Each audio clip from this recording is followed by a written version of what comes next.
Secunderabad zone team and Commissioner's task force team, the joint operation lo early morning Secunderabad railway station దగ్గర interstate gang consisting of ముగ్గురు వ్యక్తిని ఈరోజు పట్టుకున్నాము. వాళ్ళ దగ్గర almost ఒక 28.8 grams gold దొరికింది అండ్ 2 మొబైల్ ఫోన్స్ కూడా వాళ్ళ నుంచి సీజ్ చేసాము. Total worth of value of ఈ గోల్డ్ ప్లస్ మొబైల్ ఫోన్స్ కలిపి 4.5 lakhs దొరికింది.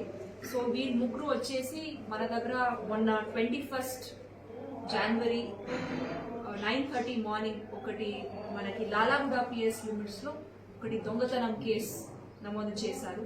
అది వచ్చేసి crime number 17/26 under section 309 BNS. మీ అందరికీ కూడా తెలుసు ఈ కేసు గురించి. ఇది ఆల్మోస్ట్ ఉదయం వాళ్ళ అబ్బాయి SBIలో పని చేస్తారు. వాళ్ళ ఇంటి నుంచి బయటికి వెళ్ళిన క్రమంలో ఒక 10 minutesలో ఇద్దరు వ్యక్తులు వాళ్ళ అపార్ట్మెంట్లో అరిహంత సాధన అపార్ట్మెంట్లో ఉంటున్నారు. వాళ్ళు అక్కడ ఇద్దరు వ్యక్తులు 3rd floorలో ఉండే నివాసిని ఒక 80 to 82 years ఓల్డ్ వృద్ధ ఆమె వాళ్ళ ఇంటికి వెళ్ళి ఆమె వేసుకున్న కొన్ని బ్యాంగిల్స్ గోల్డ్ చైన్స్ అవన్నీ అక్కడి నుంచి తీసుకొని ఒక 10 minutesలోనే అక్కడి నుంచి బయలుదేరారు. సో ఇమ్మీడియట్లీ మనకి కాల్ వస్తే మన inspector ACP and additional DCP అక్కడ సీన్కి వెళ్ళారు అండ్ అక్కడ మాట్లాడింది కూడా అయింది. అండ్ CCTVs కూడా చెక్ చేసి మనకి కొన్ని క్లూస్ కూడా దొరికింది. సో ఇమ్మీడియట్లీ మేము and then task force team under DCP Vaibhav వాళ్ళ టీమ్స్ కూడా ఫామ్ చేసాము. ఒక 5 teams ఫామ్ చేసి ఇన్ని రోజు మేము వర్క్ చేసాము. మళ్ళీ మనకి ఈ రోజు ఉదయం ఇదిలో బ్రేక్ వచ్చింది. క్రెడిబుల్ ఇన్ఫర్మేషన్ తోటి సికింద్రాబాద్ రైల్వే స్టేషన్ లో వీళ్ళు ముగ్గురు దొరికారు. వీళ్ళ ముగ్గురు బ్యాక్గ్రౌండ్ ఏమిటంటే ఒక A1 వచ్చేసి గురపాగిరి మహేష్, ఈ 36 years లేబరర్ గా పని చేస్తారు. వీళ్ళందరూ పుట్టపర్తి నివాసీలు. ఇక్కడ ఈ మహేష్ ఇది చూడాలి అంటే వీళ్ళు ఇక్కడ వాచ్మ్యాన్ గా ఈ సేమ్ అపార్ట్మెంట్ లో వాచ్మ్యాన్ గా పని చేశారు. ఆల్మోస్ట్ అక్టోబర్ 2021 నుంచి మే 2024 వరకు వర్క్ చేశారు. తర్వాత వాళ్ళు మళ్ళీ వాళ్ళ పుట్టపర్తికి వెళ్ళిపోయారు.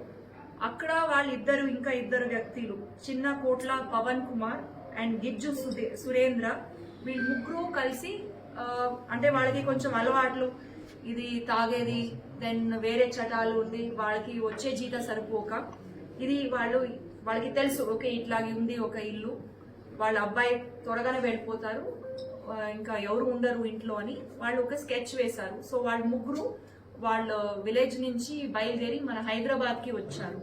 మళ్ళీ 21st నాడు ఇంటి దగ్గరనే ఉండి ఎప్పుడు వాళ్ళ అబ్బాయి బయటికి వెళ్ళిన వెంటనే మళ్ళీ ఆ వృద్ధామెకి ఇంకొకటి ఏమిటంటే ఆ టైంలో మనీ అమ్మాయి వస్తుంది ఇంటికి. సో డోర్ కూడా ఓపెన్ గా పెట్టుకుని ఒక అపార్ట్మెంట్ లో వాచ్మెన్ ఉంటారు, సెక్యూరిటీ ఉంటుంది, CCTVs ఉంటుంది అని.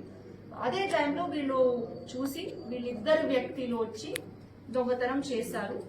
సో మేము టీమ్స్ ద్వారా వీళ్ళందరినీ మేము ఇంటరోగేట్ కూడా చేసాము. వాళ్ళు కూడా మనకి ఇది రికవరీ కూడా అయింది.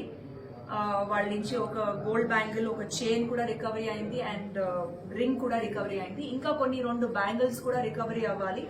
వాళ్ళు ముత్తోట్ ఫైనాన్స్ లో అది పెట్టారు.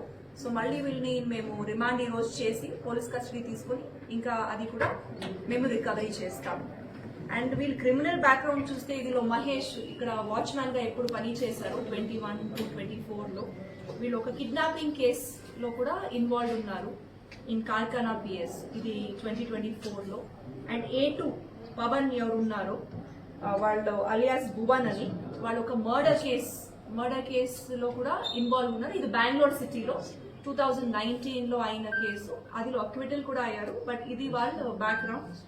ఈ మొత్తము ఈ సూపర్విజన్ లో మనకి మన additional DCP Secunderabad zone Narsaiah, ACP Chilkalguda and our inspector Lalaguda, and plus I extend my heart-felt gratitude to DCP task force Vaibhav and his teams, Inspector Chandrasekhar and all his task force team members, and mana zonal team officers ఎవరెవరు ఉన్నారో SI and then మన DI Mahankali, DI Chilkalguda వీళ్ళందరూ కలిసి ఈ రోజు ఈ detection possible అయింది and ఒక ఇంటర్ స్టేట్ గ్యాంగ్ మేము పట్టుకున్నాం.